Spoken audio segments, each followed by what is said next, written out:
ओम नमो भगवते वासुदेवाय। ओम नमो भगवते वासुदेवाय।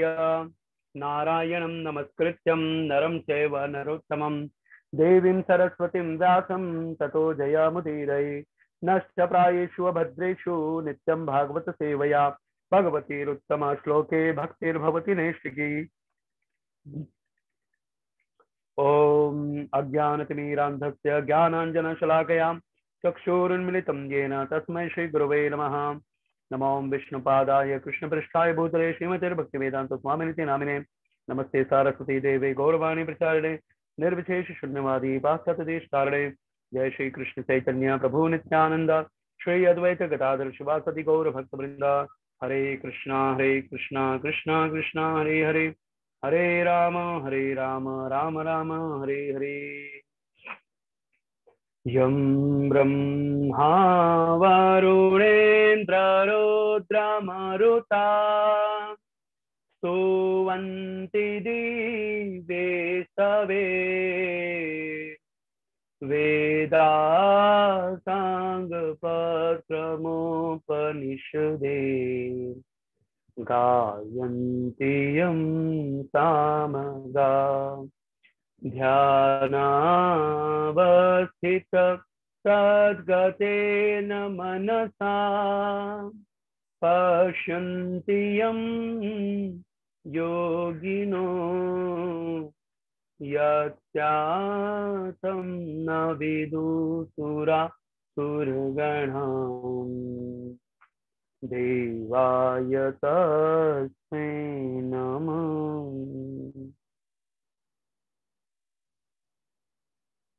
हरे कृष्णा। आप सभी का हार्दिक स्वागत करते हैं आज के इस सत्संग में। जो सत्यता का संग है वही सत्संग है। सत्संग मतलब होता है कि ऐसा संग जिसके करने से हम सभी का जीवन सुखी हो जाता है। संग मतलब एसोसिएशन। आजकल कंपनीज के नाम होते हैं प्राइवेट एसोसिएट या दिस एसोसिएशन, या लोग अपना एक बड़ा बड़ा ग्रुप बना लेते हैं एसोसिएशन का। एसोसिएशन का मतलब होता है ये हमारा संगठन है या हम इसमें संग करते हैं। हम किन लोगों का संग करते हैं? इस प्रकार के लोगों का संग करते हैं। तो इसलिए जो संगति है ये बहुत महत्वपूर्ण है। जितनी अच्छी संगति होगी उतना अच्छा बुद्धि चलेगा। जितनी संगति बुरी रहेगी उतना बुरा बुद्धि चलेगा। रामायण में जब पाठ आता है कि जो माता कैकेयी थी वे राम को इतना प्रेम करती थी जितना सुमित्रा भी प्रेम नहीं करती थी राम से। राम ने अपनी माँ को भी बड़ी माँ कहा है, लेकिन कैकेयी को माँ कहा है, और अपनी माँ को माँ नहीं कहते थे, बड़ी माँ कहते, या कैकेयी को बड़ी माँ कहते। तो इतना प्रेम होने के बावजूद भी जब मंथरा आई राम के बारे में उल्टा पुल्टा बोलने लगी कि अरे वो अपना अयोध्या का राज ले लेगा, उसका सब कुछ हो जाएगा, तुम्हारे पास कुछ नहीं रहेगा, तुम्हारा और तुम्हारा बेटा ऐसे ही चले जाएंगे, ऐसे ही छूट जाएंगे। तो पता है कैकेयी ने क्या किया? कैकेयी ने पहला क्या शब्द बोला मालूम है? हे मंथरा, अगर तूने मेरे राम के बारे में ज्यादा कुछ बोला ना तेरी जबान ऐसे खिंचवा लूंगी। ऐसा कहा तुझे मृत्यु दंड दिलवा दूंगी, तेरा सर कटवा दूंगी। ऐसा माता कैकेयी ने कहा पहले मंथरा को। पर पता है बाद में भी मंथरा फिर क्या बोलते, हाँ ठीक है मुझे मरवा दो, मुझे क्या है, मैं तो वैसे भी दासी हूं, मेरा क्या होगा। लेकिन वो अंत में क्या करने लगी? केवल मंथरा की बातों को सुनने लगी। बस यही गलती कर दिया। जैसे ही कोई हमें बुरी बात सिखाता है ना, हमारा प्रॉब्लम ये है कि बस हम उसको सुनते रहते हैं, ये सुनते रहते हैं। बस वही सुनना को कट कर देना है, वो सुनना बंद कर देना है, ऑटोमेटिक बहुत सारा प्रॉब्लम से आप निकल जाओ। लेकिन जिन लोगों को बुरा बात सुनाना है आपको, तो वो पहले अपना ही बुराई करेगा, वो पहले अपनी बुराई करेगा।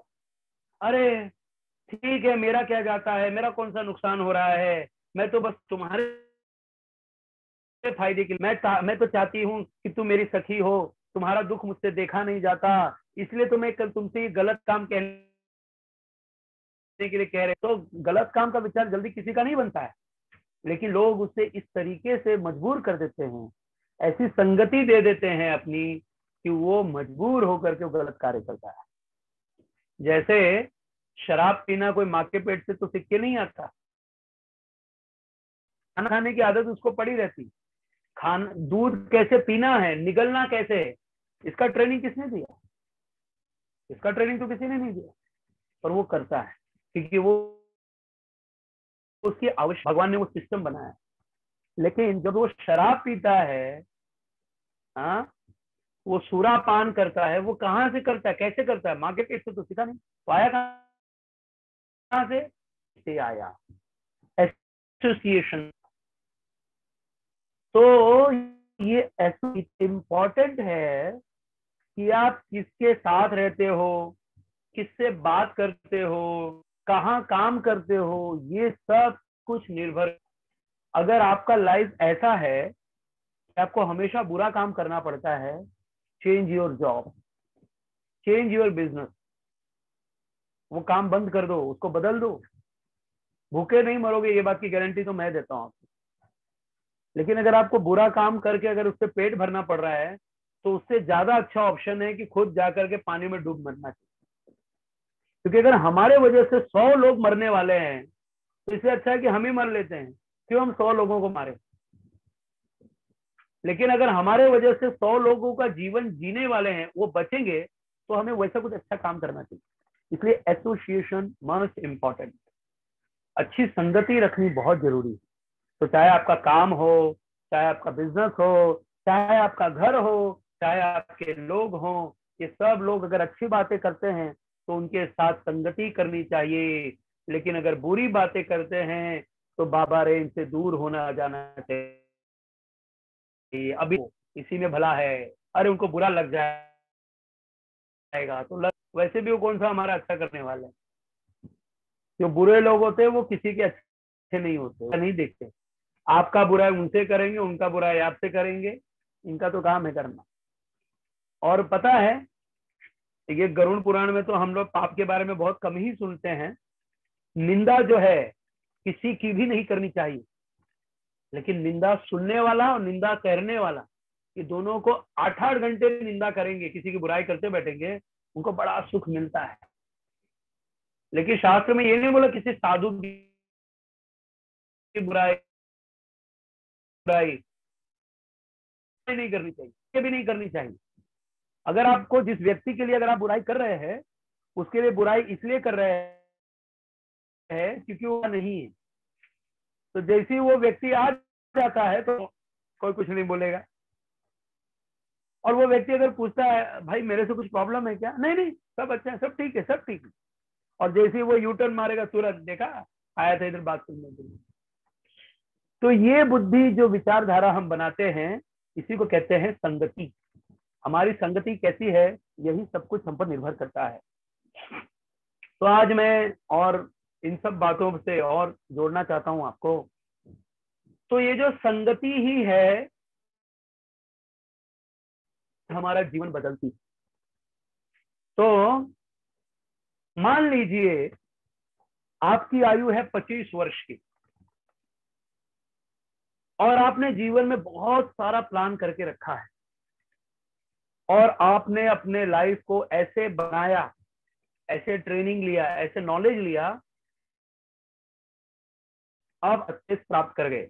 अब आपकी आयु आयु हो गई 35 ईयर, और आपने वो जो आपको प्राप्त करना था। और अभी आगे भी आपके बहुत सारे प्लान हैं, मुझे ये भी करना है, मुझे ये भी करना है, ये भी करना है। लेकिन एक दिन अचानक मृत्यु आती है, मृत्यु होता है उसका, और इस मृत्यु के बाद उसको मालूम पड़ता है कि मुझे ये सब कुछ छोड़ के जाना है राइट नाउ, अभी छोड़ना पड़ेगा मेरा सक्सेस, मेरा फेम, मेरे पैसे, मेरी प्रॉपर्टी, मेरी family, with in a second मुझे सब छोड़ना पड़ेगा। और ये छोड़ने के बाद उसको क्या फीलिंग आता है, अब मुझे दूसरे जगह जाना है। लेकिन वेट, कोई आया और उसने उसको कहा कि नहीं नहीं, अभी तुम जियो, अभी तुम जाओ जाओ, वापस जाओ, अपने लाइफ को जियो, उसके बाद में हम तुमको बुलाएंगे। और ये वापस जाग उठता है। तो अब आपको क्या लगता है इसका लाइफ क्या होगा? अब ये क्या सोचेगा अपनी लाइफ में? पैसा कमाना, प्रॉपर्टी कमाना, या कुछ ऐसा करना जिससे उसके लाइफ में ये दुख की घटना वापस ना घटे। आई थिंक आपको मेरी बातें कितनी तक समझी होगी। मैं बता ये रहा हूं कि एक आदमी है जिसने अपने लाइफ को बहुत अच्छे से सक्सेसफुल बनाया, लेकिन एक बार उसको मृत्यु दिखाई देती है और मृत्यु का साक्षात दर्शन करता है। तो आपको क्या लगता है वो जाके क्योंकि उसको तो मालूम पड़ गया कि भाई ये तो मेरा नेक्स्ट लाइफ मिल गया मुझे, तो जो मेरा पहला लाइफ था वो तो मैंने ऐसे ही बर्बाद कर दिया। मिला इसने मुझे कुछ वापस से मुझे ऐसा ना मिले, तो वो अब क्या करेगा? उसका मोटिव को ऐसा होगा कि मैं कुछ अनुभव, कुछ आध्यात्मिक शिक्षा लूं जिससे मैं इन सब चीजों से बच गया या आगे बढ़ गया। तो ऐसी एक कथा आती है गरुड़ पुराण में, अजामिल की कथा। ये भागवत में भी इनकी कथा है। तो अजामिल नाम का एक ब्राह्मण था। ये बहुत शुद्ध ब्राह्मण था और इतना बुद्धि होने के बावजूद भी वो एक वैश्या के संग में फंस गया। हमारे शरीर में 5 इंद्रियां हैं, आंख, नाक, कान, मुंह यानी जीवा और स्किन। ये 5 हमारे शरीर में इंद्रियां हैं। आपको पता है इस संसार में 5 प्रकार के जो एक एक सब्जेक्ट है, हमारे पास 5 सब्जेक्ट है, लेकिन इस संसार में ऐसे ऐसे जीव जंतु हैं जो एक चीज के लिए अपना पूरा जीवन उनका मृत जाते हैं एक गलती से। जैसे उदाहरण के लिए हम पहले लेते हैं एग्जांपल में मछली। मछली को ना जीभ का टेस्ट बहुत है। मछली के लिए कटिया डालता है ना उसमें, तो मछली देखती है इधर उधर। अब मछली को उसने जाल तो फेंका नहीं कि मछली को जबरदस्ती खींच के निकाल रहा है, लेकिन उसने बस एक धागा अंदर डाला है जिसमें इसको कटिया बोलते हैं, और उस कटिया एक छोटा सा कीड़ा बांध के रख दिया है और मछली उसको देख रही है। और मछली को ये समझता भी है कि अगर मैं इसको जैसे ही मुंह में डालूंगी ये कांटा मेरे अंदर चुभ जाएगा, मैं इससे निकल नहीं पाऊंगी। लेकिन उसको वो कीड़ा खाने की इच्छा है और प्रबल इच्छा है। तो मछली पहले उसके आगे पीछे घूमती है, आगे पीछे घूमती है, फिर जाती है, बोलती नहीं नहीं मैं नहीं खाऊंगी, लेकिन वापस आती है और जैसे ही मुंह में वो कीड़ा को खाने का कोशिश करती है, वो शिकार उसको खींच लेता है और उससे मछली चले जाते हैं, मृत्यु आ जाती है उसकी। वैसे ही दूसरा एक उदाहरण आता है पतंगा का। जो आग है ना, आग, उसके ऊपर आप देखते हैं कुछ कुछ कीड़े घूमते रहते हैं, वो दिखाई भी नहीं देते, बहुत छोटे छोटे होते हैं। वो पतंगा होता है। और वो पतंगा एक ऐसा जो आग को देख करके बहुत खुश होता है, वाह कितना सुंदर आग है, कितना सुंदर आग है, ऐसा दिखता रहता है। लेकिन वही अग्नि जिससे वो बहुत खुश है, वही अग्नि अगर गलती से उसको छू लेती है तो जल के उसी में मर जाता है। तो एक दृष्टि देखने से उसकी मृत्यु हो गई। तीसरा उदाहरण आता है कान से। तो जो हिरण होता है ना, हिरण, उसको पकड़ने के लिए जो शिकारी लोग होते हैं वो बहुत सुंदर बांसुरी बजाते हैं। वो इतनी सुंदर बांसुरी बजाते हैं कि हिरण चुपचाप खींचा चलाता है वहां। और वो जैसे ही वो एरिया में आता है, सारे शिकारी तैयार होते हैं और उसको पकड़ लेते हैं। इससे हिरण की मृत्यु होती है क्योंकि उसकी कस्तूरी ले ली जाती है। फिर नासिका, रस, रस का जो टेस्ट है, सुगंध का जो टेस्ट है, नासिका गंध का टेस्ट जो है, ये गंध, ये भौरा जो होता है ना, भौरा, इसमें इतना शक्ति होता है कि किसी की जंघा को, जंघा मतलब हमारा लैक, जांग को वो छेद कर सकता है, इतना बड़ा, इतना शक्ति होता है उसमें। और ये महाभारत में भी सुनने को मिलता है कि जब कर्ण जो था वो परशुराम के आश्रम में था और वहां पर उसे एक भौरा काटता है, लेकिन वो गुरु के बाजू में सोया रहता है, तो गुरु जी का नींद न डिस्टर्ब हो इसके लिए उसको सहन करता हुआ रहता है।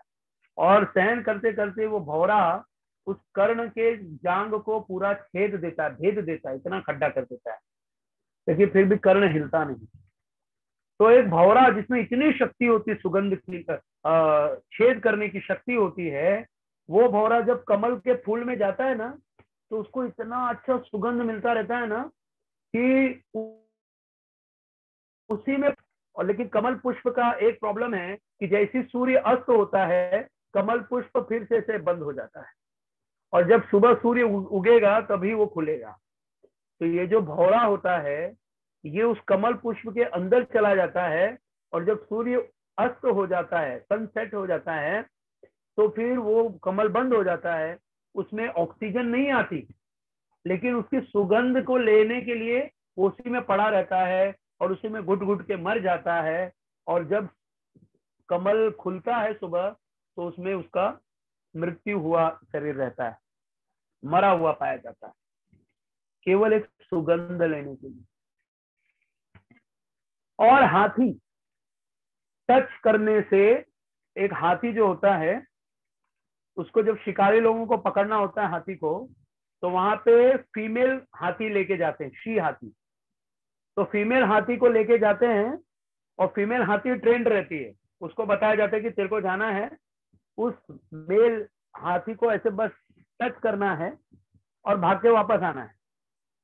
तो वो हाथी के लिए खड्डा खोद के रखते हैं बड़ा सा, और फीमेल हाथी को ये इंस्ट्रक्शन रहता है कि वो जाके उसको टच करके आए, और फिर वो हाथी जो है, मेल हाथी, वो उसके पीछे पीछे भागेगा।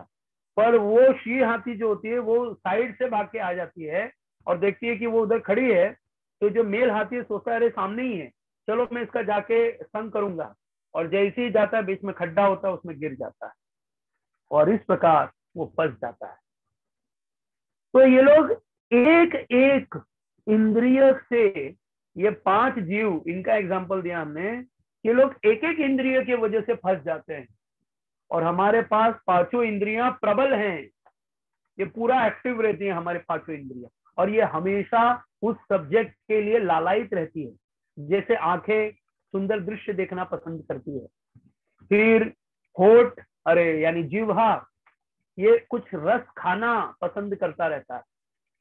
फिर हमारा स्किन, कोई ऐसा अच्छा सॉफ्ट चीज हो जो हमें उसका आनंद लेना हो, उसके बारे में सोचता रहता है। फिर कान, सुंदर मधुर संगीत सुनना चाहता है। फिर नाक, जो सुगंध सूंघना चाहता है। और आपको पता है ये सारे 5 इंद्रियां किसको, ये किसमें है जिसको कंट्रोल कर सकती हैं? एक स्त्री में है। स्त्रियों के लिए पुरुष है, पुरुष के लिए स्त्रियां हैं। तो एक जो स्त्री, 5 इंद्रियां उसमें लीन हो जाते हैं, और जीव इस माया रूपी स्त्री के चक्कर में फंस जाता है और अपने जीवन को नाश कर देता है। इसलिए अजामिल की जो कथा आती है, वो कथा ऐसी है कि अजामिल ये इतना पवित्र ब्राह्मण था कि ये अपने जीवन इतनी शुद्धता का पालन करता था। कहते हैं वो कनौजिया ब्राह्मण जो है, कनौजिया ब्राह्मण का, कनौजिया ब्राह्मण होते बिहार में पाए जाते हैं। वो ब्राह्मण लोगों का लेवल ये है कि एक कनौजिया 13 चूल्हा बोलते हैं। यानी जो कनौज ब्राह्मण होते हैं, वो जिस चूल्हे पे चावल पकाएंगे उसमें फिर दाल नहीं पकाते, बोलते जूठा हो गया। फिर जिसमें दाल पकाएंगे तो उसमें सब्जी नहीं पकाएंगे, बोलेंगे वो जूठा हो गया। मतलब इतनी शुद्धता रखते हैं कि एक चावल भी जिस चूल्हे में पकाया उसमें दूसरा चीज नहीं पकाते, बोलते अशुद्ध हो गए। तो सोचिए वो खाने के लिए कितना शुद्धता का पालन करेंगे, लाइफस्टाइल कितना साफ सुथरा होगा उनका। इतना हाई, लेकिन फिर भी इतना सफाई रख करके, इतना नॉलेज रख करके भी एक बार वो अजामिल गया था जंगल से लकड़ी तोड़ने, हवन करने के लिए, यज्ञ करने के लिए। लेकिन वहां पे एक शूद्र को देखा, वैश्या के साथ लिपटा हुआ था। ये शूद्र और वैश्या किसको कहते हैं पता है? हमारे पिक्चर के हीरो हीरोइन।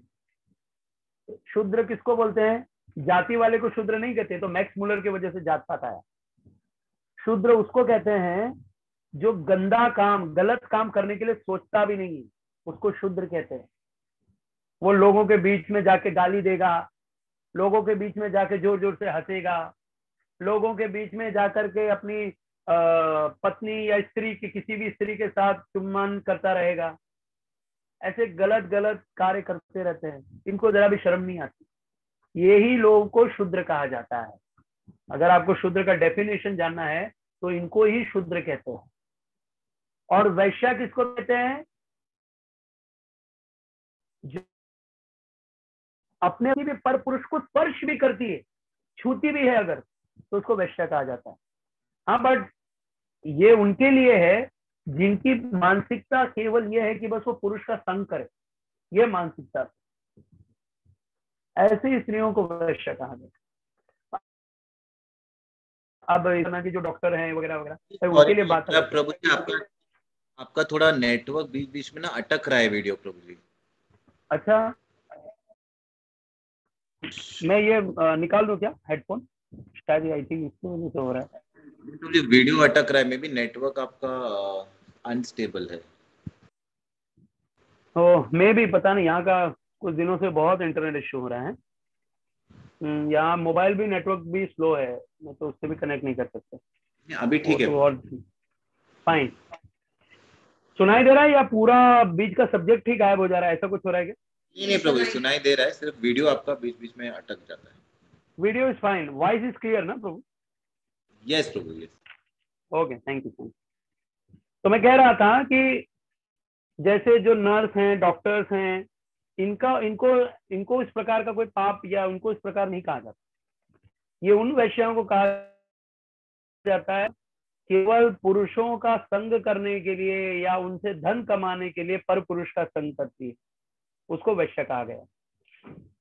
तो ये जो पिक्चर की हीरो हीरोइन है, इनको हम लोग प्यार से देखते हैं, बड़ा इनके प्रति बड़ा सम्मान लाते हैं, पर हमारे यहाँ इसको निंदनीय माना जाता है। और कलयुग का प्रभाव ऐसा है कि जो अच्छे लोग हैं, जो अच्छा काम करते हैं, उनको उतना लेवल नहीं दिया जाता जितना ऐसे लोगों को इतना बड़ा लेवल दिया जाता है। चाहे हमारे समाज में कोई भी हो, कितना भी कोई स्त्री हो जो बहुत अच्छा काम करती है, उसको उतना रिस्पेक्ट नहीं दिया जाता जितना ऐसे लोगों को दिया जा रहा है। मेरे को तो पता नहीं उसको रिस्पेक्ट भी बोलते हैं कि नहीं, मुझे तो ये भी नहीं मालूम। तो जो भी हो, तो इसको कहते हैं वैश्या। तो ये जो अजामिल था, वो एक ऐसी स्त्री का संग कर रहा था जो ऑलरेडी किसी पुरुष के साथ में लिपटी हुई थी। तो उसको देख के ही इसके हृदय में इतनी काम वासना जागरूक हुई कि उसने उस व्यक्ति के सिर पे लकड़ी मार के उसको मार दिया या बेहोश कर दिया, और उसको अपने साथ लेकर घर चला आया। तो घर में उसके माता पिता ने कहा, तुम ये किसको उठा लाए हो, तुम्हारी तो शादी हो चुकी है। तो उसने कहा, नहीं, मुझे बहुत अच्छी लगती है, मेरे को इसी के साथ रहना है, मैं इसको अपने घर की नौकरानी बना के लाया हूँ। तो पहले उसको बोला कि तुम मेरी नौकरानी बन के चलना, बाद में मैं तुमको रखूंगा अच्छे से। तो धीरे धीरे माता पिता को घर से निकाल देता है, फिर पत्नी को घर से निकाल देता है, फिर उसके साथ में बहुत खुशी खुशी रहने लगता है।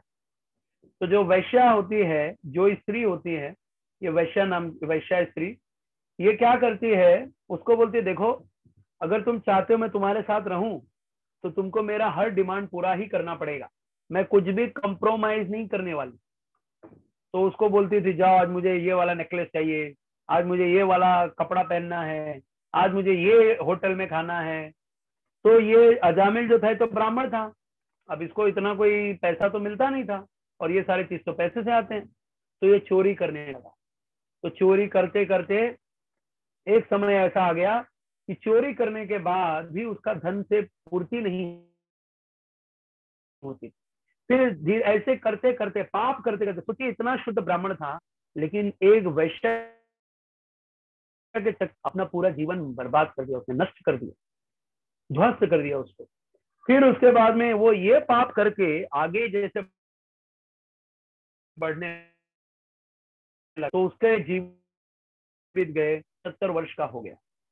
तो एक बार उसके घर पे कुछ साधु आए, तो साधुओं ने कहा कि अरे तुम कुछ धर्म का कार्य करो, कुछ धर्म का प्रचार के लिए कुछ धन का दान करो, कुछ अच्छा कार्य करो, धार्मिक कार्य करो। तो उसने बोला कि नहीं देखो ये सब मैं अभी नहीं करता, मुझे नहीं करना है, और आप भी मुझे ये इंस्ट्रक्शन मत दो। तो उन साधुओं ने कहा देखो हम तुमको कोई इंस्ट्रक्शन नहीं दे रहे हैं, लेकिन कम से कम अभी अभी तुम्हारा बेटा हुआ है, ऐसा हमने सुना, कि तो हमारे तरफ से कुछ रख लो। तो बोला हाँ क्या रखना है? तो बोलो इसका नाम नारायण रख दो, बस यही हम चाहते हैं। तो उसने कहा हाँ ठीक है, ऐसी बात है तो मैं ये कर सकता हूँ, लेकिन मैं तुमको कुछ 1 रुपया दक्षिणा नहीं दूंगा। उसने बोला नो, कोई प्रॉब्लम नहीं, अब बस इसको अपना नाम दे दो नारायण, मुझे मत दे दो, मेरे से ले लो, नाम ले लो बस। उसने कहा ठीक है। तो उसका सबसे छोटा बेटा, उसको बहुत सारे बच्चे पैदा हुए थे, लेकिन जो सबसे छोटा लड़का था उसको वो बोलता था नारायण आ जाओ, नारायण खा लो, नारायण सो जाओ, ऐसे कर करके हमेशा नारायण का नाम लेता रहता था।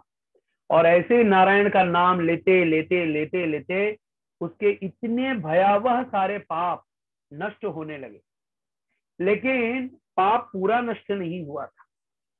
तो एक बार उसकी मृत्यु हुई और उसके बाद में यमदूत आ गए, और ये जो यमदूत हैं इनके बाल तांबे के समान कड़क, बड़े बड़े, इनकी आंखें लाल, इनका मुंह टेढ़ा, इनके दांते नुकीले, और शरीर लंबा चौड़ा भयावह दिखने वाला, और उनके हाथों में पाश के रस्सियां हैं। ऐसे 2-4 यमदूत आ गए वहां पर उस अजामिल को लेने के लिए।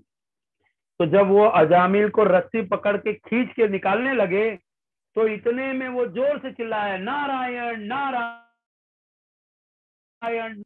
अब सोचिए इतना पापी व्यक्ति है, लेकिन इसने किसका नाम उच्चारण किया? नारायण नारायण बोलने लगा। और जैसे ही नारायण नारायण बोलने लगा, उतने में भगवान विष्णु के 4 दूत आ गए, और वो लोग ने उससे कहा कि तुम इससे नहीं ले जा सकते यमराज के पास। तो यमदूत कहते हैं कि यमदूत कहते हैं कि ये तुम नहीं कर सकते, हम इसे मृत्यु दंड देने आए हैं। आप देखिए प्रभु जी ने बहुत अच्छा स्क्रीन शेयर किया है, थैंक यू वेरी मच प्रभु।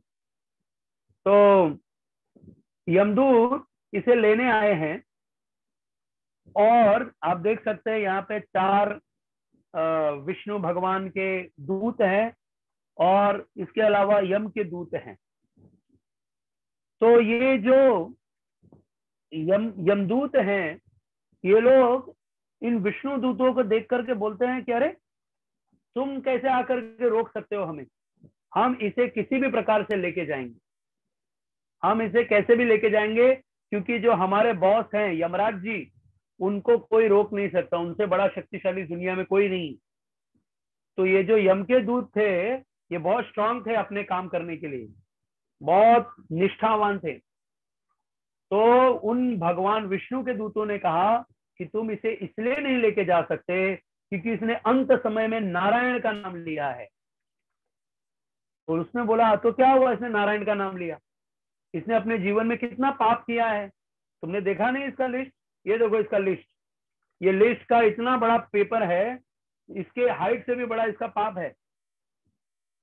और इतना इसने पाप किया है अपने जीवन भर में कि इसको तो हम लोग ले जाकर के तेल में पकाएंगे, तेल में फ्राई करेंगे, फिर इसको खाई से फेंकेंगे, इसको लोहे गरम गरम लोहे के इसको चिपकाएंगे, इसको इसका जबड़ा फाड़ करके इसमें गरम गरम पिघलता हुआ खौलता हुआ लोहा पिलाएंगे इसे, तब इसका पाप नष्ट होगा।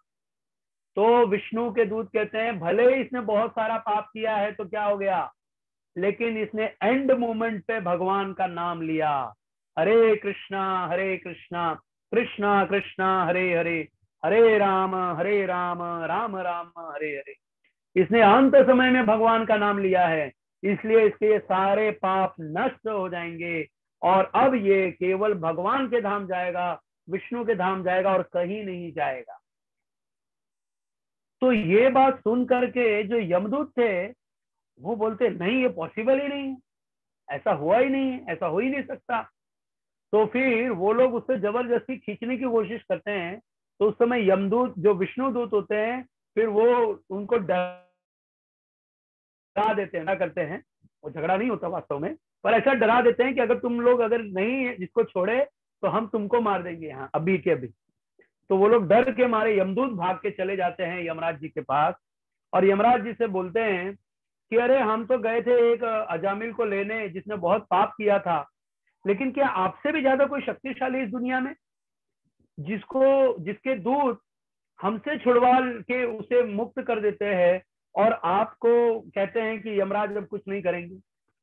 तो यमराज जी बोले अरे हाँ, तुम लोग ने मिस्टेक किया, जो व्यक्ति भगवान का नाम लेता उसके पास मत जाया करो, क्योंकि अगर वो व्यक्ति भगवान का नाम ले रहा है तो वहां से हमारा डिपार्टमेंट का काम खत्म हो जाता है, वहां पे चौकड़ी लगा देते हैं, डोंट गो देयर, है ना।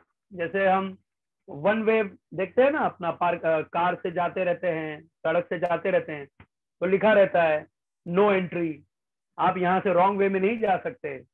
वैसे ही यमदूतों को कहा यमराज जी ने कि आप गलत एड्रेस पे चले गए थे, वहां पे मत जाना जो भगवान का नाम लेता है।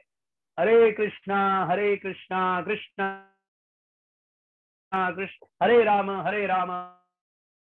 राम। तो जो भी व्यक्ति भगवान के नाम का पाठ करता है, भगवान के नाम का जप करता है, यमदूत भी उसे हाथ नहीं लगाते। ऐसा इस गरुड़ पुराण में कथन है और भगवान विष्णु ही इस कथा को करते हैं सूत जी और शौनक जी के द्वारा। तो यह जो कथा है इसमें अंत में ये भी आता है कि जो अजामिल था ना, वो जब उसको मार के निकाल रहे थे तो नारायण नारायण चिल्ला रहा था, तो फिर बाद में यमदूत लोग उससे छोड़ के फिर चले जाते हैं, यमदूत उसको लेते नहीं हुआ, तुरंत छोड़ के चले जाते हैं। तब इसको फिर से याद आता है, ओ मैंने जीवन में इतने सारे पाप किए, लेकिन ये तो बड़ा भूल हो गया मेरे से, अब मैं केवल भक्ति करूंगा। तो अभी जिस बालक को वो नारायण नारायण बोल के दिन भर गले लगाता था, बोला अब काहे का नारायण हटाओ और जो असली नारायण है उसके चक्कर में अब जाऊंगा। तब जाकर के ये जो अजामिल था ये फिर से भगवान की शुद्ध भक्ति करने लगा, और शुद्ध भक्ति करने के बाद वही विष्णुदूत वापस आए, उसके लिए विमान लेकर के आए, उसमें उसको बिठाया और बिठा करके उसको लेके चले गए। तो इस प्रकार जो पहले दिन हमारे कुशाल प्रभु ने जो पूछा था कि आपने जो इतने सारे पाप के बारे में बताया, इसका सोल्यूशन क्या है, इसका सोल्यूशन यह है कि अगर हमने कितना भी पाप किया है, अगर हमने जन्म से लेके अभी तक कितना भी पाप किया है तो भी नलिफाई किया जा सकता है, but the condition is one, भगवान को सरेंडर होना होगा, भगवान के शरणागति करनी होगी, भगवान के शरण में जाना होगा, और साथ ही साथ अब पाप करना बंद कर देना है, अब पाप नहीं करेंगे। अभी तक जो किया सो किया, अब नहीं करना।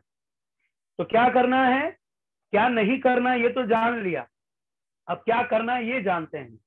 तो जो भगवान के नाम का जप करता है, भगवान के नाम का कीर्तन करता है, भगवान उसके सारे पापों को नष्ट कर देते हैं। भगवान भगवद गीता में कहते हैं कि जो मेरे शरण में आता, अहम त्वाम सर्व पापेभ्यो मोक्षयिष्यामि क्षमा शुच।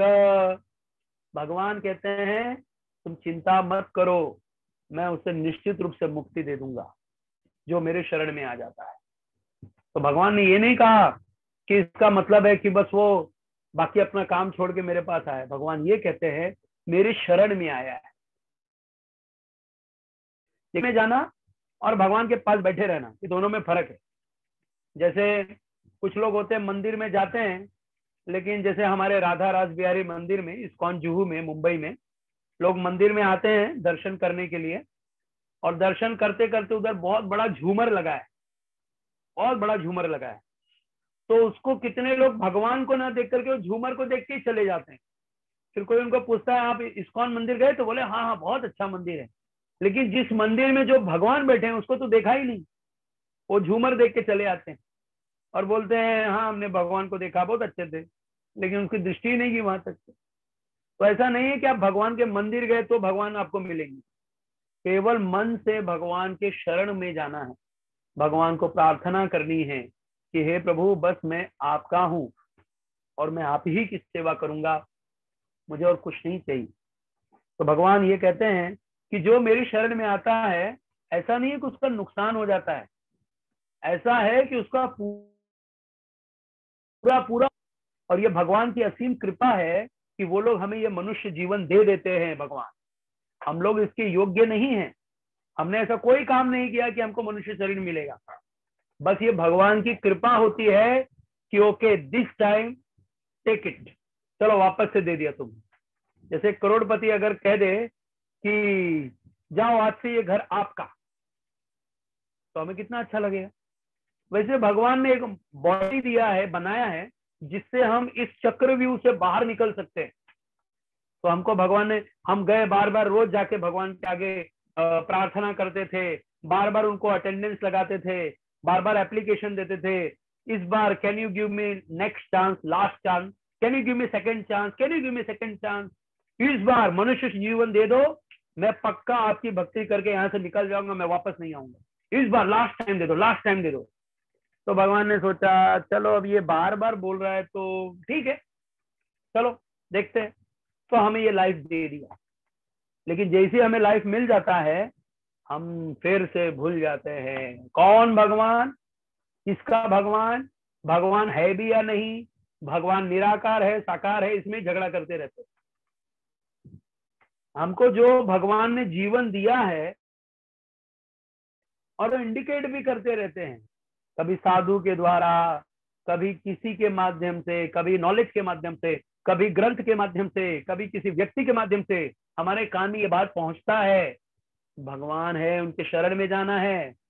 लेकिन हम में से जो बुद्धिमान लोग होते हैं वो ये बात को एक्सेप्ट कर लेते हैं, जो बुद्धिमान थोड़े कम है वो बाद में एक्सेप्ट करते हैं, और जिनको बुद्धि होती ही नहीं है वो तो एक्सेप्ट ही नहीं करते। तो यही प्रॉब्लम है हमारे समाज में कि बहुत सारे लोग इसी कारण से अपने इस महान योग्य शरीर को, जो इस ब्रह्मांड को पार करके बाहर निकल सकता है, वो वाली अपॉर्चुनिटी को हम बहुत सस्ते में बेच देते हैं, बहुत ही सस्ते में। आप मुझे थोड़ा सा पैसा दे दो मैं आपके पास आ जाऊंगा, आप मुझे थोड़ा सा नाम दे दो मैं आपका हो जाऊंगा, आप मेरी पार्टी ज्वाइन कर लो मैं आपका हो जाऊंगा, आप मुझे घर दे दो मैं आपका नौकर बन जाऊंगा। मतलब बहुत छोटे सस्ती चीजों में अपने आप को बेचते हैं। अगर बेचना ही है तो भगवान के हाथों को बेच दो, क्योंकि उनको बेचने के बाद आपको अनलिमिटेड सुख मिलेगा। हर बार तो दूसरों को बेचा, अब इस बार भगवान के आगे बेचो। मैं बेचना वर्ड क्यों यूज कर रहा हूँ, क्योंकि हम लोग जब नौकरी करते हैं तो क्या करते हैं, उसका मतलब ही होता है कि अगर आप मुझे 50,000 सैलरी देंगे तो 50,000 रुपए में मैं अपना ये बॉडी आपको दे रहा हूं, आप इससे जितना काम करवाना है करवा के ले लो, मुझे 50,000 रुपए दे दो बस। अगर बिजनेस करता है तो बोलता है कि भाई मैं महीने का मुझे 5 लाख रुपए कमाना है, तब तक आप 5 लाख रुपए कमाने के लिए आप मेरा शरीर ले लो। यही करते हैं ना, और क्या करते हैं। तो बिजनेस हो या जॉब हो या कुछ भी हो, हम पहले अपने आप को सेल करते हैं, बेचते हैं, और बेच के बहुत थोड़ा सा धन मिलता है, और वो धन भी हमारे पास रहता नहीं। फैमिली के एक्सपेंसेस इतने हैं, हमारे एक्सपेंस इतने होते हैं कि उसको पे करते करते सब खत्म हो जाता है, जीरो हो जाता है, फिर से चलो कमाने के लिए। तो यही दिन भर लगा रहेगा या इससे भी कुछ हमें बड़ा काम करना है। तो भगवान कहते हैं आप चिंता मत करो, मेरी शरण में आओ, मैं आपको ये बुद्धि प्रदान करूंगा कि कैसे अपने ही लाइफस्टाइल को जीते जी आप यहाँ से बाहर निकल सकते हैं। उसके लिए आप अपने आप को मुझे दे दो। तो अपने आप को कैसे देना है, भगवान के नाम का जप करना है, नित्य भगवान का स्मरण करना है, भगवत गीता के कहे अनुसार अपने जीवन को जीना है। भगवान भगवत गीता में जैसा कहते हैं कि मन मनाओ मद भक्तो मद्याजी माम नमस्कुरु, मेरे भक्त बन जाओ। अगर ये काम नहीं कर सकते तो मन मनाओ, अपना मन मुझ में लगा दो। ये भी नहीं कर सकते तो कुछ नहीं तो मुझे प्रणाम कर लो। वो भी नहीं कर सकते तो जो काम कर रहे हो उसका फल मुझे दे दो, कुछ तो दे दो। लेकिन हम कहते हैं नहीं, तुमको क्यों दे, हमने जिसको देखा नहीं उसको क्यों दे। तो फिर भगवान कहते हैं आज नहीं तो कल तो मैं तुमको दिखाई दूंगा ही, लेकिन अभी तो मैं तुम्हें बता रहा हूँ कि मेरे पास आओ, ये सब तुम्हारा प्रॉब्लम सॉल्व होगा। प्रॉब्लम मतलब ये प्रॉब्लम सॉल्व नहीं होगा कि अरे मेरा 10th क्लास में पास करूंगा कि नहीं, मेरी शादी होगी कि नहीं, मुझे बच्चे होंगे कि नहीं, मेरा बुढ़ापा कैसा जाएगा। ये प्रॉब्लम का सोल्यूशन लेने के लिए नहीं जाना चाहिए भगवान के पास। अगर भगवान के पास जाना है तो भगवान को ये बोलो कि ये जो जन्म, मृत्यु, बीमारी और बुढ़ापा, ये जो हमें बार बार मिलता है, इससे आप हमें निकाल दो। और भगवान ये काम बहुत अच्छे से करते हैं, इसलिए हमें भगवान की शरणागति करनी चाहिए। और जैसे हम अजामिल की कथा में हमने श्रवण किया कि इतना पाप करने के बाद भी वो नाम बोला, तो कुछ लोग कहेंगे अरे वाह, ये सही, पूरा जीवन भर पाप करते हैं, लास्ट में भगवान का नाम ले लेंगे। लेकिन इस बात की गारंटी कौन देगा कि लास्ट में नाम लेंगे या नहीं लेंगे। अगर ले लिया तब तो चलो सक्सेस है, लेकिन नहीं लिया तो, नहीं निकला तो, स्मरण ही नहीं आया तो उसका प्रैक्टिस करना पड़ेगा। हम जो भी अपने जीवन में कर्म कर रहे हैं ना, इसको प्रैक्टिस कहते हैं। तो जब हमारी मृत्यु निकट आती है ना, तो हमारे आगे ऐसा टीवी चालू हो जाता है, सब एक साथ रिवाइंड होता है, पूरा सब कुछ दिखाई देता है विद इन अ सेकेंड में।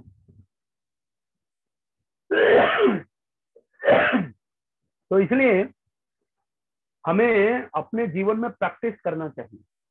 जब अगर आप रात को सोते हैं और सवेरे उठते हैं तो क्या आपको भगवान स्मरण आ रहे हैं क्या? क्योंकि हमारी जो रोज भी मृत्यु होती है हमारी, हम जब रात को सो जाते हैं ये भी हमारी मृत्यु है, और जब हम सुबह उठते हैं ये भी हमारा जन्म है। तो जब हम जन्म लेते हैं और जब मरते हैं, रात को मरते हैं और सवेरे जन्म लेते हैं, तो क्या उस समय हमको भगवान स्मरण आते हैं क्या? अगर नहीं आते तो यही हमारे जीवन का सबसे अनसक्सेस लाइफ है। और फिर से ये अगर चला गया तो फिर इससे बाहर नहीं आ, फिर वापस से 2.25 करोड़ साल, बहुत मुश्किल है। जैसे आप जिस घर में बैठे हैं, इस घर से निकलने का एक ही रास्ता है ना? अगर आपको इस घर से बाहर जाना है तो दरवाजे से निकलेंगे तो आप घर के बाहर जा सकते हैं, लेकिन कोई खिड़की से बाहर निकलने का कोशिश करेगा तो क्या बाहर जाएगा? नहीं, वो तो चला जाएगा। तो वैसे ही हमें भी एक ही लाइफ मिला है, इसी लाइफ में भगवान समझाते हैं कि मेरे शरण में चले आओ, इससे मैं तुम्हें निकाल दूंगा। तो हमको एक ही लाइफ में ये डिसीजन लेना होता है, अदरवाइज हम नहीं भी लेंगे तो कोई प्रॉब्लम नहीं है। बस जो अभी मिल रहा है ये भी नहीं मिलेगा, और आगे के बारे है और भी आगे भी सुन पाओगे अगर आपका भाग्य रहा तो। लेकिन ये सुन के क्या फायदा जब अगर हमको कुछ उसका बेनिफिट ही नहीं मिलेगा। अगर हमको नॉलेज मिला लेकिन वो हमारे यूज में नहीं आया तो उस नॉलेज का कोई फायदा नहीं है। क्योंकि जैसे अगर मैं कहता हूं कि भाई रात को सोना जल्दी चाहिए, यानी रात में जल्दी सो जाना चाहिए, यानी 9-10 मैक्स टू मैक्स 10:30 सो जाना चाहिए, और सवेरे उठ जाना चाहिए 5 बजे, 6 बजे, 4 बजे उठ जाना चाहिए। तो ये नॉलेज मैं इसलिए दे रहा हूं क्योंकि मैं इसको अनुभव कर रहा हूं। पर अगर मैं केवल नॉलेज दूं पर मैं खुद इसको फॉलो ना, पता ये ज्ञान जब मेरे काम नहीं आ रही तो आपके कैसे काम आए? तो वैसे अगर हमको ज्ञान हो गया कि भगवान के शरण में जाने से मुक्ति मिल सकती है तो एक बार ट्राई करना चाहिए। वैसे भी अनेकों बार हमने ट्राई किया, नहीं किया है, तो इस जन्म में ट्रायल मार के देख लेते हैं। पता है कुछ लोग क्या बोलते हैं, ओके कोई बात नहीं, हम नेक्स्ट बर्थ में ये काम करेंगे, ऐसा कुछ लोग बोलते हैं मुझे। तो मैं उनको पता है क्या बोलता हूँ, पिछले जन्म में आपने मेरे से यही कमिटमेंट दिया था कि मैं जब नेक्स्ट बर्थ लूंगा तब मैं ये काम करूंगा, वो जन्म यही है, तो are you agree to do this now? तो बोलते नहीं, ये हमारा नेक्स्ट जन्म नहीं, अगला हमारा नेक्स्ट जन्म नहीं। अगर हमें चॉइस भी दे दिया जाए कि चलो ठीक है ये जीवन में खूब भोग लो, नेक्स्ट लाइफ में सब केवल भगवान का भजन करना, तो अगर आप ये डिसीजन भी लेते हो, चलो मान भी लिया जाए कि आपको नेक्स्ट बर्थ मिलेगा और आप भगवान का भजन करेंगे, तो क्या आपका पिछला बर्थ नहीं हुआ था क्या? हुआ था, इसलिए तो आज आप यहाँ हैं। तो इसलिए ये जो नेक्स्ट जन्म मिला है इसमें क्या करने वाले हैं, इसमें तो वो काम कर ले पूरा। तो इसलिए ये जो लाइफ मिला है, ये लाइफ इसलिए मिला है कि हमें भगवान की शरण में जाना है, हमें भगवान की शुद्ध भक्ति करनी है और भक्ति को इस स्तर पे लेके जाना है कि फिर हमको यहाँ ना आना पड़े। और तब तक के लिए हम सभी को रोज कथा श्रवण करना चाहिए, खुद बैठ करके पढ़ो। जब तक खुद से नहीं पढ़ोगे ना, आपको सच में वो पूरी जानकारी नहीं मिलेगी। जैसे मैंने शुरुआत में ही बताया था, प्रारंभिक कक्षा में ही बताया था आपको कि जो गरुड़ पुराण में पढ़ रहा हूँ ये बहुत शॉर्ट है। अगर आपको पूरा गरुड़ पुराण पढ़ना है तो उसके लिए 2 महीना लगेगा, वो भी ढंग से अगर पढ़ोगे तो। उसमें भी आपको कितनी बातें समझ में आएंगी ये दूसरी बात। तो एक ग्रंथ को पढ़ने के लिए भी हमको 2-3 महीने समय लगेगा, तो उसको हम 1-2 घंटे में कैसे समझेंगे। तो मैं आपको एक और कैलकुलेशन बताता हूँ, रीडिंग क्यों करना चाहिए। आपको पता है 4 घंटे का पढ़ना और 1 घंटे का सुनना उसके इक्वल होता है, उसके बराबर होता है। और 1 घंटे का सुनना और 5 मिनट का उसका वीडियो देखना उसके बराबर होता है। मतलब अगर आपने 5 मिनट की वीडियो देखी तो उसमें आपको 1 घंटा सुनने का जो नॉलेज लेने का काम करना था वो बच गया। और जिसको 1 घंटा सुनने का काम था वो अगर उसने कर लिया तो उसको 4 घंटे की उसकी पढ़ाई बच गई, क्योंकि मैंने 4 घंटा पढ़ा तो मैं 1 घंटा बोल पाता हूँ। तो अच्छी बात तो यही है, तो फिर वीडियो देख लेते हैं या 1 घंटे का लेक्चर सुन लेते हैं, ज्यादा फायदा हो जाएगा। पर नहीं, इससे फायदा नहीं होगा, क्योंकि जो बोलने वाला है वो अपनी स्पीड से बोल रहा है, जो वीडियो चल रहा है वो अपनी स्पीड से चलेगा। पर जब हम पढ़ाई करते हैं, जब हम बुक्स या ग्रंथ को पढ़ते हैं तो हम अपनी स्पीड से पढ़ते हैं। इसलिए रीडिंग बहुत इंपॉर्टेंट होती है। इसलिए आप सभी को शास्त्र उठा के पढ़ना चाहिए, खोल के एक बार पढ़ो, देखो क्या लिखा है भगवत गीता में, खुद भगवान क्या बोलते हैं। क्योंकि हम बोल रहे हैं तो है, क्योंकि मनुष्य की कमी अंदर बहुत होती है, दूसरों को धोखा देना, हमेशा कंफ्यूज रहना, ये सब हर मनुष्य के अंदर होता है। तो हो सकता है मेरी बातें पूरी सही ना हो, लेकिन कम से कम ये बात तो सही है कि अगर आप भगवत गीता पढ़ेंगे तो आपको ऑटोमेटिक ये बात समझ में आ जाएगा कि हमें क्या करना चाहिए। ये जो प्रभु जी आज जूम चैनल पे आके इतना लंबा लंबा भाषण दे रहे हैं, ये कितना सच बोल रहे हैं, चलो इसका थोड़ा परीक्षण कर लेना चाहिए। कभी भी आंख बंद करके कोई भी चीज को नहीं मानना चाहिए, उसके ऊपर रिसर्च करना चाहिए। लेकिन जो बुद्धिमान होता है वो सुन के भी समझ जाता है। ऐसे हम लोग भी ए फॉर एप्पल ये हमने मान ही लिया, हमने क्वेश्चन नहीं किया कि ए फॉर एप्पल ऐसा ही क्यों होता है, ऐसा गोल वाले को ए क्यों नहीं बोलते, ऐसा हमने कभी सवाल नहीं पूछा। तो वैसे ही सुन के मान लिया ये सबसे हायर क्लास है, पर अगर सुन के नहीं मिले, रिसर्च करके मानो वो बात को, तो कम से कम इसके ऊपर ट्रायल मारो, कोशिश करो, प्रयास करो, लेकिन इसे छोड़ो मत। क्योंकि ये लाइफ अगर एक बार चला गया तो वापस नहीं मिलेगा, और मिलने की कोई गारंटी नहीं देने वाला आपको। कोई भी ऐसा व्यक्ति है नहीं इस दुनिया में जो आपको ये गारंटी देगा कि नेक्स्ट बर्थ आपको मनुष्य का ही मिलेगा। हाँ, भगवान की भक्ति करेंगे वो अलग बात है, लेकिन आप अपना लाइफ जियो और कहोगे कि मुझे नेक्स्ट मनुष्य का जीवन मिलेगा, इम्पॉसिबल। बहुत ही रेयर होगा, कोई उसको ही मिलता है, हर किसी को नहीं मिलता है। तो इसलिए मैं अपनी वाणी को यहाँ विराम देता हूँ और आशा करता हूँ कि आप सभी अपने जीवन को भगवान की शरणागति होंगे। और अगर आपको इससे संबंधित कुछ प्रश्न हैं तो हम ले सकते हैं। धन्यवाद। हरे कृष्ण।